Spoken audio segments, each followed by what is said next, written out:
Good morning, everybody. It's 7 o'clock. Today was the day suggested by US officials as the earliest day for a possible Russian invasion of Ukraine. Hasn't happened yet, but a confusing picture from the country's border. Russia in one breath claiming to turn troops around, and in the next releasing pictures of new naval drills in the Black Sea. What on earth is going on? We'll ask the Defence Secretary Ben Wallace very shortly. We'll also hear from the former British ambassador to the US, that's Lord Kim Darroch, and we'll speak to Ukraine's ambassador to the UK, friend of the show now, isn't he? It's Wednesday, the 16th of February. Military manoeuvres. Russia claims some troops are pulling back from Ukraine's border, then releases these new pictures of naval drills in the Black Sea yesterday, following this warning from the US president. More than 150,000 troops encircling Ukraine and Belarus and along Ukraine's border.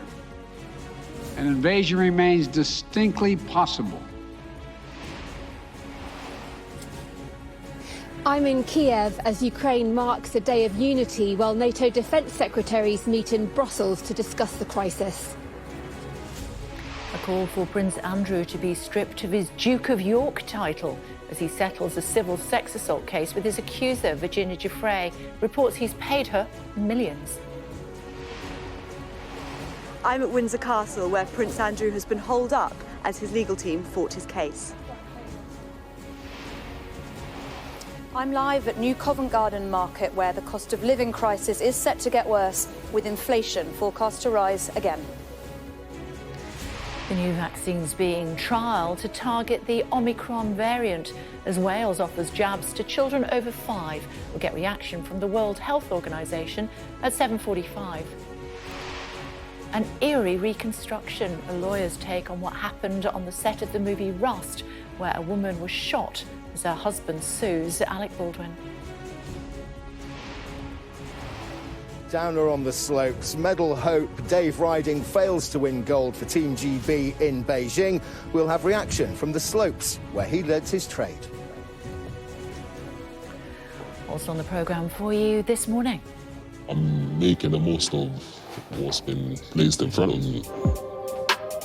These ones, these small ones here, right now in the market, they're going for about 1,500. We'll speak to the real-life pet detective who hunts the thieves snatching dogs off the streets and selling them.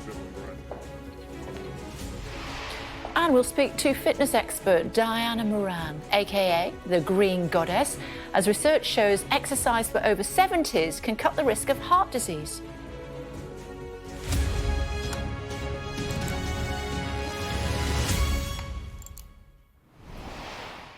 Very good morning, everybody. How are you doing this Wednesday morning? We start with a warning from the US president that there's still a distinct possibility of a Russian invasion of Ukraine, despite Russian military saying they're pulling some troops back. But following President Biden's remarks, the Russian military has released some new pictures of naval drills taking place yesterday in the Black Sea. So what on earth is going on? We'll ask the Defence Secretary very shortly. First, Mark Stone reports from the US. It certainly looked like a drawdown, but is it? Or are these images, willingly released by the Russians, all part of the game? Brinkmanship for Vladimir Putin on the border. In Washington, it prompted a statement from President Biden and a reality check as the Americans see it. Our analysts indicate that they remain very much in a threatening position. And the fact remains, right now, Russia has more than 150,000 troops encircling Ukraine and Belarus and along Ukraine's border. An invasion remains distinctly possible. The president's live address was hastily announced, but delivered with a striking directness. To the citizens of Russia, you are not our enemy. And I do not believe you want a bloody, destructive war against Ukraine, a country and a people with whom you share such deep ties of family, history, and culture. He was careful to spell out that he didn't seek to provoke. With so much at stake, he and his speechwriters needed this to be word perfect. World War II was a war of necessity. But if Russia attacks Ukraine, it would be a war of choice, or a war without cause or reason. The change in tone on the prospect of an invasion was subtle, no longer imminent, a distinct possibility. Instead, But the messaging was powerful with that decision to address the Russian people directly. In Moscow, the German Chancellor met President Putin, who was no doubt enjoying the attention of the latest European leader to sit at the end of his long table. But the Russian president's red lines seem immovable for now. Кто может ответить на то, как она будет складываться реальная обстановка? Пока никто. Это зависит не только от нас. And listen for the false claim of genocide, which could be his excuse to move in. Позволю себе только добавить, что по нашим оценкам, то, что происходит на Донбассе сегодня, это и есть геноцид. The Russians are ready. 150,000 soldiers, half the air force, an extraordinary military movement. Some in Washington had suggested today would be Putin's invasion day. But behind that jeopardy, they now say diplomacy could yet prevail. Mark Stone, Sky News in Washington. Going to be chatting to our Defence Secretary very shortly, but first let's bring in the Defence Editor, Deborah. She's actually standing by in Kiev for us this morning. Hi, Deborah. Very good morning to you. A lot of concerns about what might be happening this morning. Doesn't seem any sign, thankfully, of any Russian troops on Ukrainian soil yet. Well, yeah, and if you wanted any reminder of what's at stake, really, just look behind me. This is the memorial wall in Kiev of the soldiers, the Ukrainian soldiers that have died so far in 8 years of conflict. This is a country that's been effectively in a state of war ever since Russia annexed Crimea back in 2014. And we've just watched the European delegation here in the capital coming to sort of pay their respects with laying roses at the memorial wall, all part of this day of unity that was called by President Zelensky earlier in the week, when there really was that sense of imminence being given by the UK and the US of a possible attack, naming today as the date when a possible invasion could start. But like you said, there's been no sign of that yet. You had those words yesterday and images of Russian forces in some areas seemingly being withdrawn. But in terms of what Western officials and analysts are saying, they say, yet on balance, there's no evidence of de-escalation. And the threat, as Joe Biden said, is still distinctly possible that an invasion could happen. So still very much alert. Today, a day of unity. It'll be interesting to see what sort of scenes we have on the street and whether people do rally to the president's call to come out and show their unity and defiance. OK, for now, Deborah, I know you're going to update us throughout the course of the morning, but for now, thank you.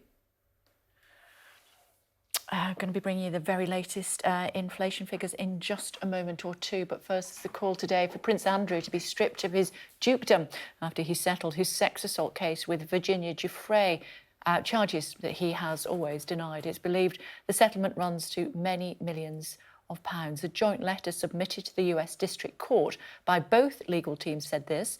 Prince Andrew intends to make a substantial donation to Miss Giuffre's charity in support of victims' rights, although, of course, we don't know how much this is. Prince Andrew has never intended to malign Miss Giuffre's character, and he accepts that she has suffered both as an established victim of abuse and as a result of unfair public attacks. Prince Andrew regrets his association with Epstein and commends the bravery of Miss Giuffre and other survivors in standing up for themselves and others. It goes on, he pledges to demonstrate his regret for his association with Epstein by supporting the fight against the evils of sex trafficking and by supporting its victims. Among those who've commented on the settlement is the Labour MP for York Central, Rachel Maskell. She has said a young woman trafficked and exploited. She bravely spoke out. People of privilege, position and power tried to suppress and silence. This must be a turning point where York is not a duke's title, but a people's movement to fight for the rights of women and girls. Let's bring in the Defence Secretary Ben Wallace, who's standing by for us from Brussels this morning. Hello to you, Defence Secretary. Thanks for joining us. So much to talk about as far as Ukraine is concerned. But I wondered, given that you are a former military man, whether you just could offer a comment, please, if you would, about the fact that Prince Andrew, just talking about it there, has reached an out-of-court settlement over these alleged sex scandals. He is, of course, a Falklands veteran. Should we now once again be, or should he, I should say, be allowed to represent his many regiments, including the Grenadier Guards? Well, I don't think he represents any of them at the moment, Kay. I think the palace took a decision that those titles were to be removed from him. So I think he is effectively acting now as a private citizen insofar as both addressing the challenges and the allegations. And I think, as you've just reported on, there's been obviously a payment, and I think that is where he currently remains. The decision on titles rests obviously with the palace in the future. But I think it's been pretty clear that this settlement is a recognition that he wants to bring this to a close and also recognise, as his statement says, the suffering and the challenges that the victims have been through as a result of their allegations and their stand against the exploitation by Epstein. Let's move on to what's happening as far as Ukraine is concerned. You're in Brussels today, NATO headquarters. Boris Johnson said that there were mixed signals coming out of Russia yesterday. Have they become any clearer today? Well, I think what we haven't seen is evidence of withdrawal that has been claimed by the Kremlin. In fact, we've seen continued build-up of things like field hospitals and strategic weapon systems such as Iskander missiles deployed. So I think the reality is, I said last week when I visited Moscow, is that we'll take Russia at its word, but we'll judge them on their actions. And, you know, if we're going to build up trust to try and de-escalate this incident, what we need to make sure is that we're not building up troops at the same time. And that is still what we see. And until we see a proper de-escalation, I think we should all be cautious about the direction of travel from the Kremlin. I mean, we have been told about naval drills. We've seen pictures, actually, of those naval drills in the Black Sea. At least those are pictures from yesterday. What is our latest intelligence? Well, the latest intelligence is that basically there's over 100 battalion tactical groups of the Russian ground forces. That's 60% of the entire Russian land combat power on the borders of Ukraine, 130,000 plus troops, both in Belarus and indeed Ukraine, but also out at sea. There's effectively a significant flotilla of Russian amphibious landing ships and indeed warships and missile ships. And, you know, from a Ukrainian point of view, they're fairly surrounded by a very large force of ready troops. And I think, you know, that continues, they haven't taken the foot off the gas. You know, readiness is one of the first signs you always get about how serious a country is. And if you wanted to inflict intimidation on Ukraine, that deployment is doing exactly that. And I think that's why we're all here at NATO today and tomorrow to try and work together to reduce tensions and try and de-escalate. But, you know, it's a very significant force. It's a force that would overwhelm Ukraine should it be deployed. And I think that's why we need to see clear de-escalation by the removal of troops at the same time as enter into discussion with Russia. We were warned quite severely, and your boss, the Foreign Secretary, on the programme yesterday, saying that we could be at war today and that Brits needed to get out urgently from Ukraine. Were we failed by US intelligence? Look, I've never talked about a date because in all the intelligence I've seen, that, you know, dates are not the issue. The issue here is the significant amount of forces. You know, I've been a soldier. When you go on exercise, you don't set up huge amounts of blood banks and hospitals in the field. You don't move strategic weapon systems designed to protect other parts of Russia onto the edges of Ukraine. So the real indications here have not been a date. The real indications have been the gradual and steady and significant build-up of forces into a readiness posture and indeed into a deployment posture, which we've seen in the last few days, that would significantly indicate an incursion into Ukraine. Forces can only be held at readiness for so long. The Russians are better at it than most. They could hold those forces at readiness for weeks. So there's really no point speculating on a specific date. However, there are definitely dates in the mix, but I think it's unhelpful to speculate, because if you do, you get exactly the question you rightly asked, which is, well, if it wasn't today, has it all been wrong? I can tell you it hasn't been wrong. I can also tell you that, you know, judge with your own eyes at the scale of that Russian deployment on the borders of Ukraine, and indeed all the press conferences by President Putin. It's pretty clear that their intentions towards Ukraine are to change their behavior and indeed change NATO's relationship with Ukraine, and they're doing so at the threat of invasion. And I think that's something that we as NATO are here to challenge and also to deter. You say that troop placement, that troop deployment on the borders there, at least two borders, could overwhelm Ukraine if they moved into Ukraine. But the Foreign Affairs Select Committee Chair, Tom Tugendhat, himself a military man, saying that 130,000, 150,000 troops, whatever the number is nowhere near enough to cause problems, severe problems with Ukraine, certainly not to occupy it. Well, there's a difference between invading and holding. 100 battalion tactical groups, hundreds of fighter aircraft, warships out at sea. The Russians have overwhelming forces over Ukraine, and if they really wish to inflict violence and invade, they could do that. The Ukrainians would put up a brave resistance. I made it very clear to the Russians the Ukrainians will fight, but those odds are overwhelming, and no one should delude themselves that they're not. And you know, I respect Tom a lot, but I'm afraid he's wrong on the scale and the figures of the military forces on either side of the equation. So what's your advice to Brits that are in Ukraine? Should they be breathing a sigh of relief at the moment, or should they still be as anxious as they were this time yesterday? I think, Kate, they should follow the Foreign Office advice, which is, you know, we are in a position where we don't think President Putin has made a final decision, which is, again, why we think those forces are still poised at readiness.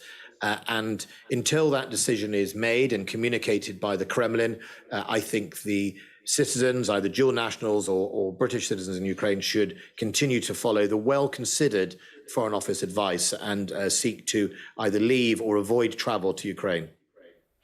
Chancellor Scholz speaking after he'd been to see President Putin, saying that he doesn't think that Ukraine should be allowed to join NATO. We also heard from General Richard Dannett, who used to be in charge of the army. As you know, he also said the same thing. Are they both speaking out of turn? Well, I think my understanding of what Chancellor Scholz said was that it wasn't, NATO, Ukraine's succession to NATO was not on the agenda. I mean, Ukraine is on a path towards joining NATO, but a path that is obviously a very long-term path. They are currently an enhanced partner to NATO. But of course, NATO's fundamental policy is an open door policy, that we will accept applications and consider, as the 30 members, anyone who wishes to choose to join NATO. We do so in accordance with our values. That is a very important principle of NATO. NATO collectively reaffirmed that, including the Germans, only recently in the response to the Russian government. So that is the German position, it's the British position, and it's all 30 nations of NATO. So it's exactly the same, that we have an open door policy and we engage with those countries that wish to join us. I wonder if you could clarify, words are important, of course. You said in the Sunday Times, a whiff of Munich, it caused quite a lot of upset at the time. What did you actually mean by that, Defence Secretary? Were you suggesting we're heading to World War III, or we should be concerned about appeasement? Well, no, I think, so, Kay, what I said was if Ukraine was invaded, there would be a whiff of Munich. Because in the Munich conference with Adolf Hitler in the late 30s, there were two parts to it. One was appeasement, was effectively where France and Britain were very worried in those days, obviously, about the consequence of a further war, having suffered through the First World War. And that is a long covered historical event. But the other part of the Munich was the clear deception by Adolf Hitler. He had a plan already to expand way beyond the parts of the Czech Republic he was after. It was effectively a deception. And while everyone was running after the straw man of this argument about just give me a little bit of border dispute resolution, he was planning a completely different agenda. And I've been very consistent on President Putin that I have felt that part of the argument about being encircled by NATO is in fact a straw man. I wrote an article a few weeks ago about that. And the danger is we all coalesce around this argument, while all along, if he invades Ukraine, it will have been a clear sign that he had a plan all along. And what we're seeing at the moment is a clear plan. I mean, he has massed thousands of forces on another country's borders, and that doesn't quite look like the fears he has about NATO, given that Ukraine is not in NATO. It looks like a similarity. So that was what I was trying to say. Okay. I did say, I think some of the media took a different angle on it. OK. We must let you go, Defence Secretary. I know it's a very busy time for you. Thank you very much indeed for sparing the time to join us on Sky. Thank you. Thank you. Thank you. Breaking news, as far as inflation is concerned, it's jumped to a new 30-year high. My goodness me, what's that going to mean for all of you at home this morning? Let's find out. Helen Ann is standing by for us this morning. Hi, Helen Ann, tell us more. Good morning, Kay. Yeah, really more bad news for consumers, for families at home who need to pay their bills, for businesses as well. The cost of everything continuing to go up. So the 12 months to January, inflation went up by 5.5%. Put that into some context, that's the highest in 30 years. The Bank of England, they like to keep their inflation at around 2%. So really a sense this is pushing up very quickly indeed. And unfortunately, it probably doesn't end here, Kay. Predictions are that inflation will continue to go up for the next few months, potentially even to as much as 7% a little bit later in the spring. I'm at New Covent Garden Market in London. This is the biggest wholesale market in the UK. If you've eaten out, particularly if you've eaten out in London, your food probably came from here. And I'm at Nature's Choice. This is one of the traders here. Interestingly, the boss of this trading unit said to me that his prices, the inflation that he's seeing on the fresh food that he buys and sells on, is up at 16%. So food really one of the key drivers to this inflation. We know there's other things going on. We know the cost of energy is a big contributor here. Housing costs as well have been a big one this month. So really, really concerning for lots of families across the UK. And as I said, fears that it will continue to go up in the coming months as well. OK, Helen Ann, thank you. 30-year high for inflation. Let's bring in the Managing Director of Iceland Foods, Richard Walker. Hello to you, Mr Walker. Thank you for joining us on the programme. What does that mean for your customers, do you think, already really stretched? Yeah, absolutely. We are starting to see a lot of inflation through the supply chain. And it's everywhere, from labour shortages through to commodity prices, through to fuel prices, and obviously heating, which we all know about. And that is starting to have an impact on shelf. And the latest inflation figures were around 5.4%. But of course, for the hardest pressed families, which some of whom we serve, it can be significantly more than that as they struggle to make ends meet. So it is serious. And as a business, we need to do absolutely everything we can to keep prices as competitive as possible, which is why we have a number of different schemes that we're launching. And your business model, of course, is based on frozen food. I'm guessing that you are badly hit by energy price increases as well.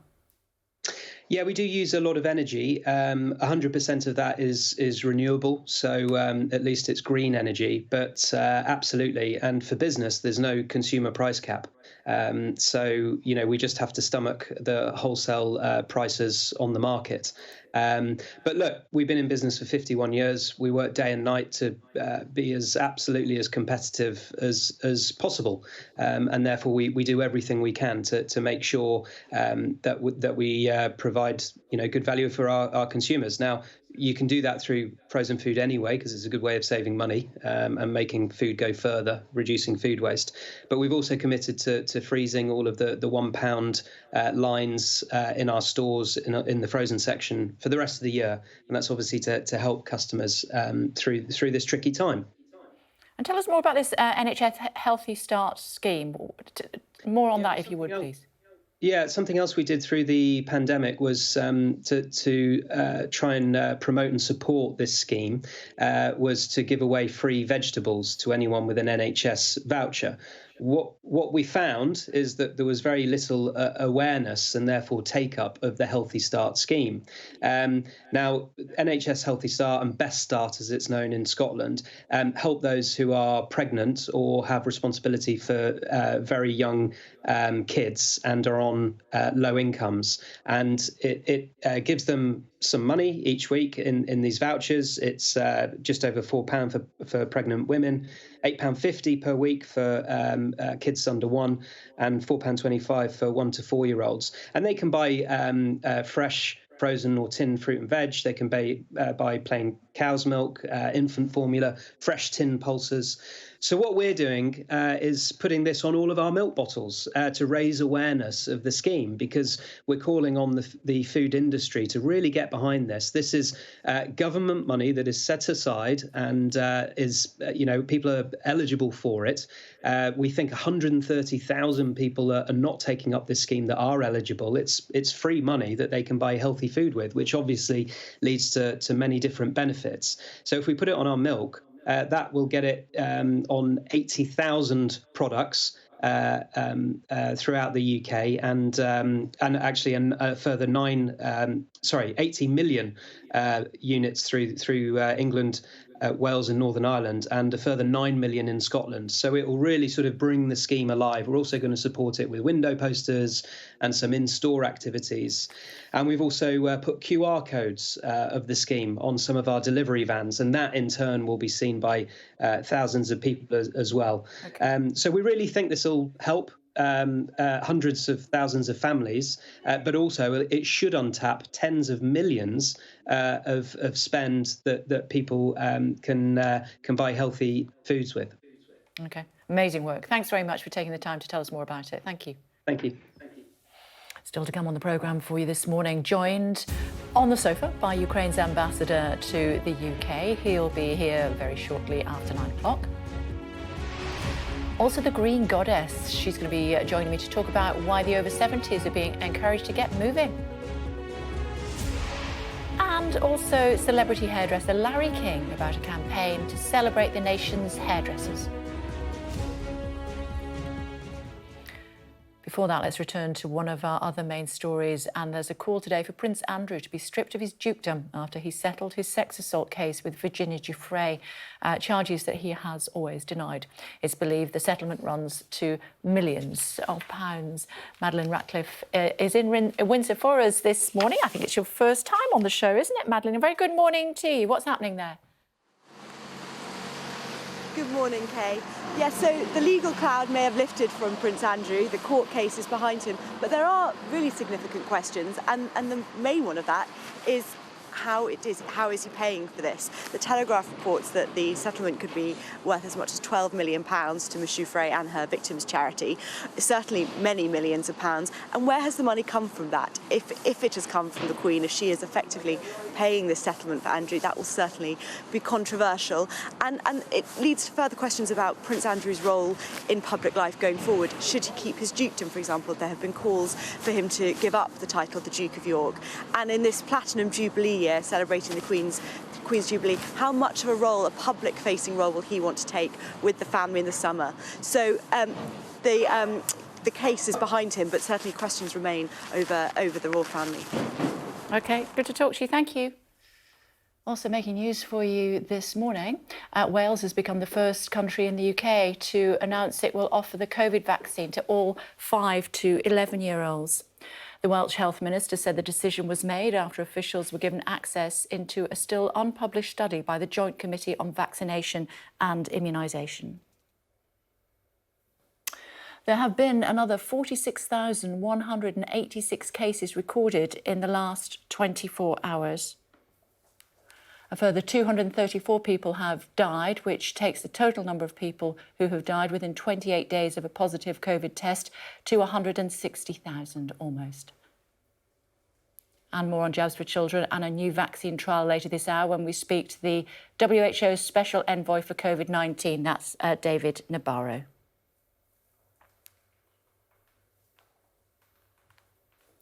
A 6-year-old girl who has been missing for 2 years has been found under a staircase in New York.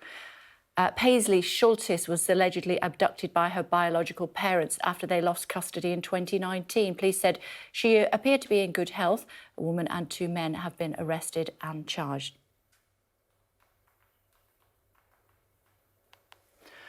The Lancet and World Psychiatric Association Commission says half of the people with depression in high-income countries such as the UK go undiagnosed or untreated.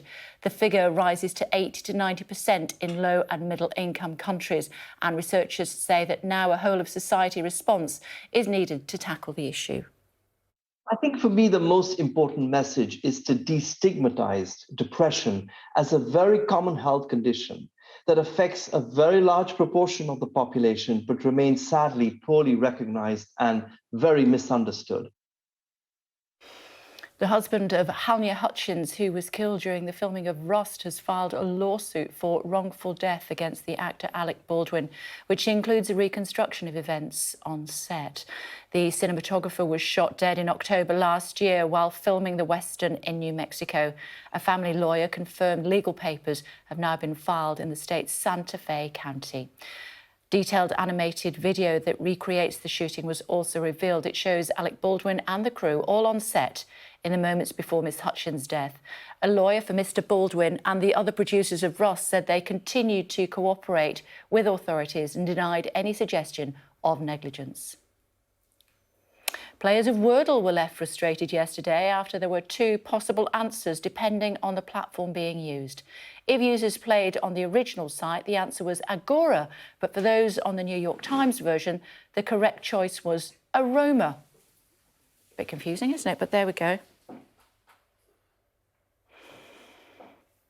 However, Wordle has also made the headlines for the right reasons in the last few days, as it was responsible for an 80-year-old woman in Chicago being rescued from a hostage situation. She'd been held for 21 hours by a man with scissors, and officers only knew to check on her after she failed to text one of her daughters her daily Wordle score.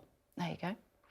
More disappointment for Team GB at the Winter Olympics. Medal hopeful Dave Ryding has missed out in the slalom final, finishing 13th. Let's find out more from Fraser, should we, standing by at Pendle Ski Club for us. Hi, Fraser, good morning. Good morning, Kate. It's a bit blustery here on the ski slope in Pendle at the moment. The view is just about opening up. I'm told that you can see Blackpool Tower on a good day. Not today, you can't, but we can see people out on the slopes already, getting warmed up. Disappointed, of course, that Dave Ryding couldn't get into those medal places, particularly after he did so well in Kitzbühel in the World Cup competition just about a month ago. First GB skier to win an Alpine World Cup event. But we can get reaction now from Amy Fuller, double Olympian herself in snowboarding slope style. Disappointing, but he did so well, didn't he, to get there? Yeah, of course, super disappointing, but I think if you were to look at Dave's career as a whole, four-time Olympian, and just seeing the magnitude and the impact his career has had on this next generation, that clubhouse was full of kids, aged 6 to 12, and now they're out here, it's 7:30, and everyone's getting after it. So what was it that first got you into snowboarding? Was it seeing people like Dave, seeing your heroes when you were, when you were just a toddler, and encouraging you to get out on the slope? Yeah, for me, I always remember watching the X Games and the Olympics on television and just thinking that would be so cool, but it was such a distant dream.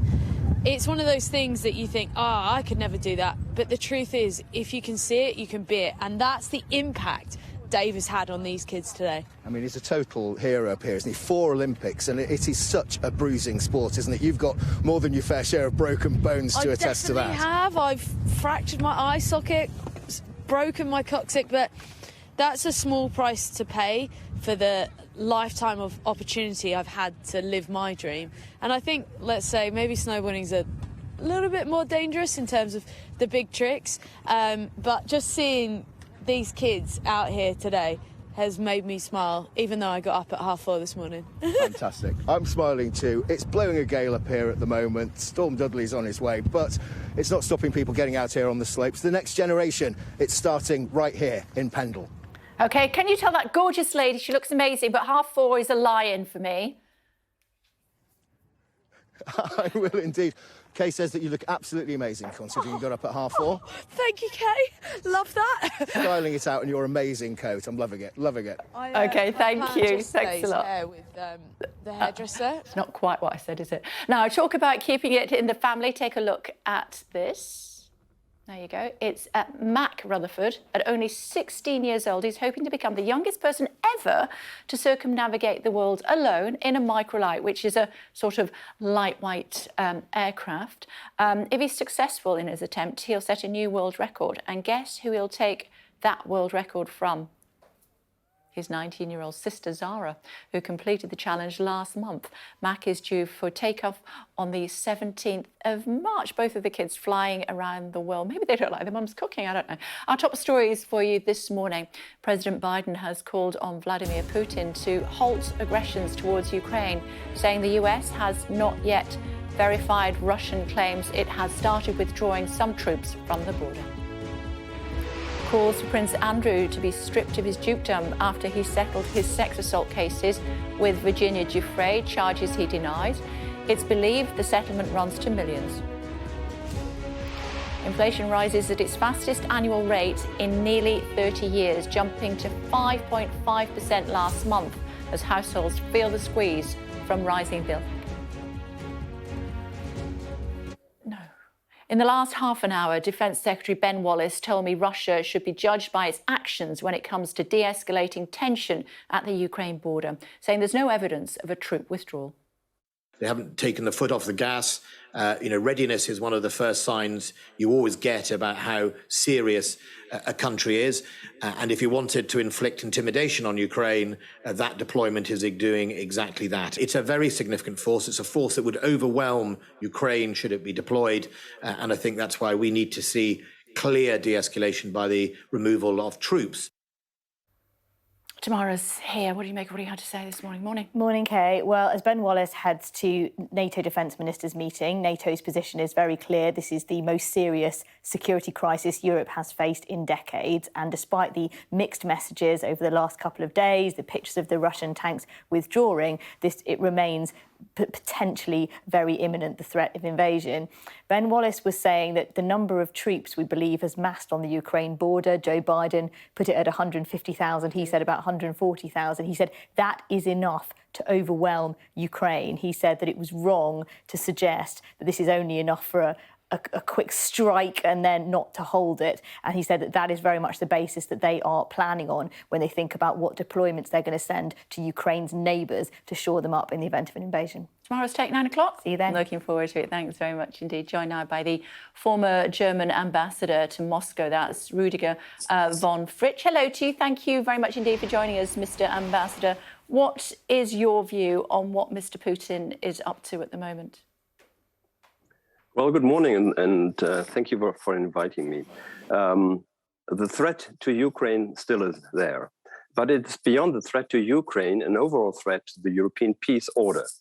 A fundamental change the Russian leadership is up to trying to overcome what we have jointly agreed upon partly decades ago, and what has secured peace in Europe.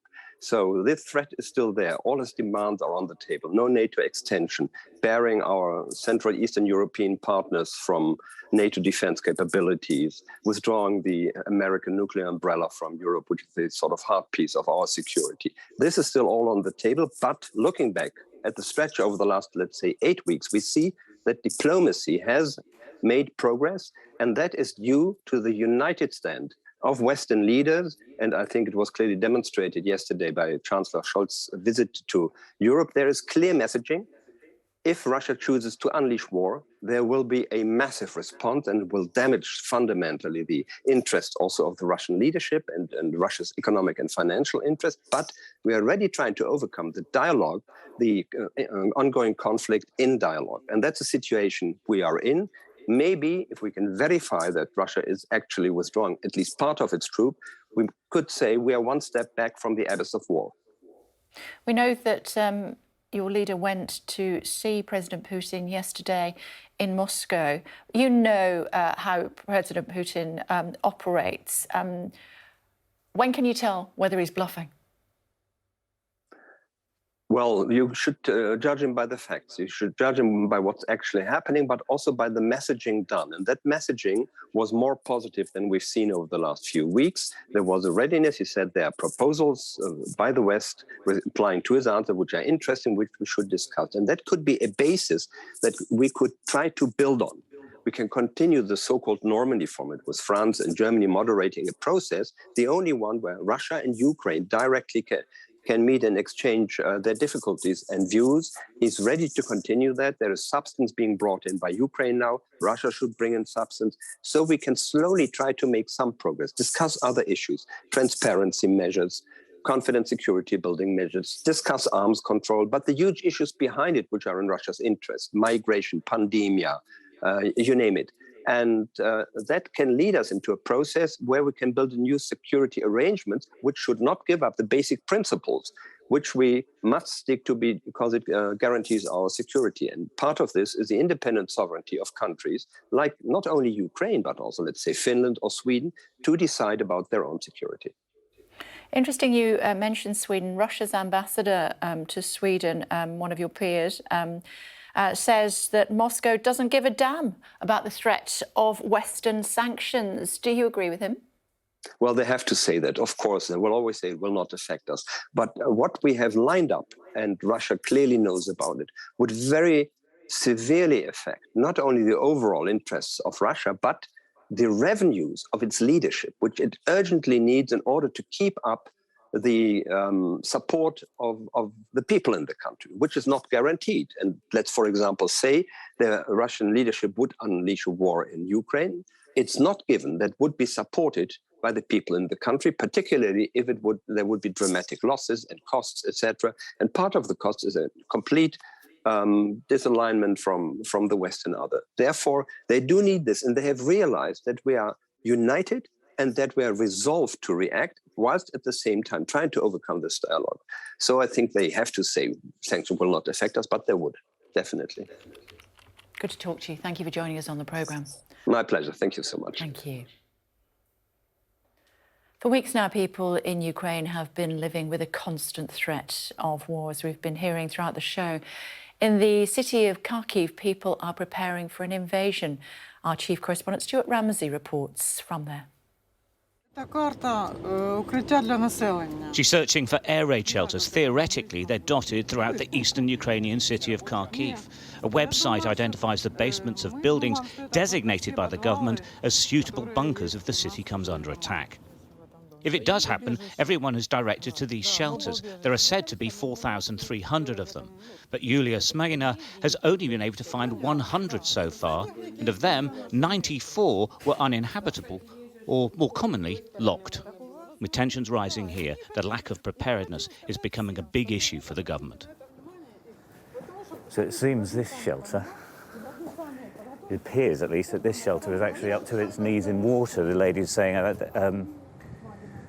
we were just getting direction. They're obviously, it's quite a big issue. They're pretty angry about this because the one place that they know they would at least be able to protect themselves from Russian missiles is, you know, impassable. They're either locked or, in this case, it's full of water. Let's go and have a look. Downstairs is genuinely awful. The stench of human waste is overpowering. It is impossible to imagine anyone taking refuge here. Yulia will report her latest findings to the authorities. Like many, she's got used to the threats coming from Russia. And like many, she believes one day Russia will invade. Do you think the Russians will invade? I think today no, and tomorrow no, but in the future maybe. Maybe in future, because they want us to break. Yeah. 2 times a week, every week, Elena Znakova and her daughter Daria meet in their kitchen, running through safety protocols they've developed if Kharkiv is attacked. They have an emergency escape bag with some medicines and passports permanently ready to go. Elena escaped the separatist city of Luhansk, taken over in 2014. She's praying it doesn't happen again. Воспоминания нахлынывают, но я сейчас чувствую себя более мобилизованной, более готовой, более подготовленной и защищенной только потому, что я знаю, что мне делать, как мне делать, куда мне ехать, что нужно собрать. И этот тревожный чемоданчик – это 8 лет моей жизни в экстремальных условиях, тем более сейчас. Despite the dire warnings about an invasion and huge casualties here, there's no discernible sense of panic. People are worried, of course, but nothing's really changed. Stuart Ramsey, Sky News, Kharkiv. New calls for Prince Andrew to lose his Duke of York title after agreeing to settle the civil sexual assault case against him for what is reported to be millions of pounds. We don't know how many millions.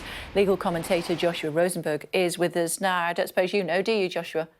I don't know, but the Daily Telegraph says it's £12 million, and that seems to be slightly higher than the other papers are saying. It's clearly a large sum of money. It most certainly is. Why now? Why now? Because perhaps the fact that Prince Andrew was due to be questioned by lawyers for Virginia Giuffre in London next month has concentrated people's minds. Of course, we have the celebrations of the Queen's Platinum Jubilee in the summer, and before that we have a service of Thanksgiving for Prince Andrew's late father. And I suppose the royal family didn't want either of these events to be overshadowed by the prospect of a civil hearing which was planned for the autumn. What next? What happens now? There's 30 days in which he has to come up with the cash and pay it over, and then the case will be formally discontinued. He's also promised that he will make a contribution to Virginia Giuffre's charity. Will any more information come out, though? That's, I think, the question that people are interested in. There's already been some briefing of the newspapers, as far as I can see. The two sides have very clearly said that they are not going to be talking on the record. We don't know whether Virginia Giuffre has signed a non-disclosure agreement. There's some speculation today that it may be a temporary agreement and it may allow her to tell her story and perhaps write a book later this year, perhaps at the end of this year. We don't know any of that, but it does seem that the royal family, presumably by helping Prince Andrew to pay this settlement, have avoided this hugely damaging publicity over the coming months. What happens if he doesn't pay on time? If he doesn't pay on time, the judge has said in terms, well, this case will come back on and everybody will have to cooperate with the timetable set by the court. Although, as you can see, if the parties go back to an agreement, the case stops and so there won't be a hearing. But yes, he has to come up with the money. Presumably he is able to do that or he wouldn't have agreed to this. And the advantage of agreeing to a settlement now is that however much it costs, he knows how much it is. It's a finite sum. He presumably has made arrangements to obtain this sum and pay it. Whereas if it were to go to trial in the autumn, the cost would be not only huge, but unpredictably large. So that's it done. This is once the money's been paid over, that's the end of that. But there is still an FBI case, isn't there, pending? There is, and investigators are going to look at this settlement. Notice that Virginia Giuffre has decided not to proceed with her civil claim, so there'll be no evidence on the record in a court in New York. That may affect how they look at it. There is also the possibility that if they are going to go after associates of Jeffrey Epstein, and it's worth noting that Prince Andrew, in the statement that was released yesterday, admits his association with Epstein and regrets his association, you would have thought that FBI investigators would go for people in the United States who would presumably be easier to interview and perhaps easier to prosecute. Good to talk to you as always. Thanks for picking that for us. Much appreciated. Let's talk about COVID, should we? Around 3,000 volunteers in the UK are to participate in a trial for a Moderna booster, which specifically targets the Omicron variant of COVID-19. Let's bring in Dr. David Nabarro, should we, Special Envoy for the World Health Organization. It's always great to see you, Doctor. Thank you. What does Moderna do that the other vaccines potentially don't? What we have now is a possibility of a vaccine that is specially engineered to be able to deal with the Omicron variant, and that in turn should lead to even greater protection against it and against other variants that are related to it. This is all good news. Okay, what I wanted to stress today is how important it is that we continue being active on two different fronts here. The first is to keep the vaccinations going because they do protect people from getting severely ill and dying when they are affected by these viruses. There's some suggestion that vaccines will also give some protection against long COVID. But I also want to urge everyone to remember this is still a dangerous virus. We know how to prevent spread. So if we can continue with our face masks, with our physical distancing, and most of all with respect for the virus, that would be really helpful. We want to keep the levels of virus down at the same time as keeping the hospitals not overloaded with cases, and that's the strategy. Inoculating 5-year-olds in Wales against COVID-19, is that something that should be rolled out further? Well, there's going to be constant questions about how low an age group you go to when you're vaccinating children. On the one hand, it's highly desirable to protect them. On the other hand, there's a constant question as to whether or not there is the level of risk in children that there is in older people. My own view is, now that we know that vaccines can give some protection against long COVID, there is a growing case for immunizing children. And so I think that from my point of view, this is the direction to go in. I'm just reading that the World Health Organization's Regional Director for Europe, this was at the beginning of the month on the 3rd of February, saying that 30% of all COVID cases since the pandemic began have been reported this year alone. And the European region recorded 12 million new cases in a week. Should we really be in a position where we are loosening off what we've put in place to try to protect ourselves from COVID, given, a third of cases this year alone? Well, first of all, it is people who are going to deal with this pandemic. The virus is the problem and people are the solution. And more now, as I talk to even quite large groups of people, I realize that they are making up their own minds as to how to get on top of things. And it is absolutely not a good idea when cases are as high as they are, when the virus is moving as rapidly as it is, for the restrictions that we've all applied so carefully to be dropped. Please continue wearing face masks, continue physical distancing. It's the right thing to do. And whatever else you hear from other sources, I can assure you the World Health Organization asks everyone to maintain the caution, because the virus is really moving around a lot at the moment, and you do not want to let go of the restrictions and to give the virus a free ticket right now. It's not the right thing to do. So yes, Kate, you are right. Maintain personal precautions for the time being. There's too much virus around to let go. Two of the restrictions that are most impactful on people's everyday lives are lockdowns and travel bans. Are they effective? Well, you know that in the World Health Organization, we say very clearly, lockdowns are last resort. They really are. They're very crude. Basically, you're stopping everybody from moving and you're requiring them to stay at home. Instead, we say, protect against this virus with good quality surveillance and local responses organised by district or similar public health officials. And we will continue with that advice, and we will very much say, do lockdowns only when you absolutely have to. You've got nothing else to do.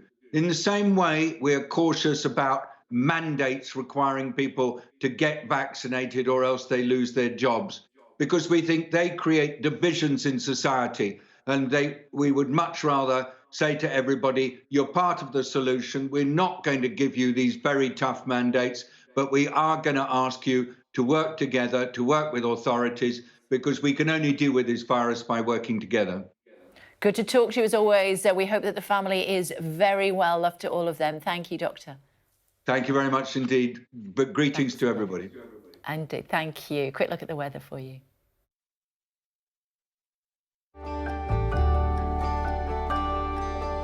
Look forward to brighter skies. The weather, sponsored by Qatar Airways.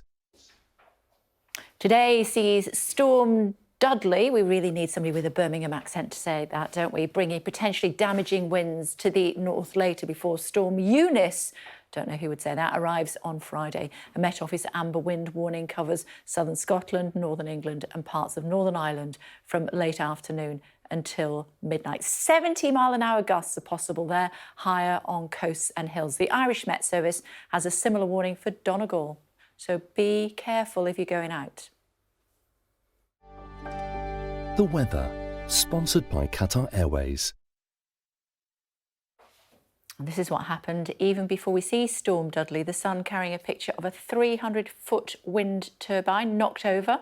The £20 million machine had been hit by 50-mile-an-hour winds as I said, Storm Dudley heading our way. This is what it did. Actually, it's already hit in Wales, and that's what happened. It's one of the 10 wind turbines in the area. Residents have called for an investigation into the others to see what's going on. The Times has a picture from the annual Jaisalmer Desert Festival in Rajasthan in India. It shows officers from the country's border security force parading. And very colourful they look too, and those camels look very happy with themselves. And taking pampered pooch to a new level, the Queen has launched a luxury perfume for dogs. The Happy Hounds dog cologne is said to have smells of coastal walks. There you go, Corgi's cologne. There we are. Now, I don't know what to make of that. Now, how do you rescue a sloth when it gets stuck up an electrical pole? Well, with a broom, of course. There you go. Come and get on this. Yep, just let go of there and get hold of this and all will be well. Come on, little chap. Coaxing him down. These are the pictures from Taraza in Colombia. 20-minute rescue there. Coming up in just a few moments' time, what does the Defence Secretary think will happen next in Ukraine? Find out in just a moment.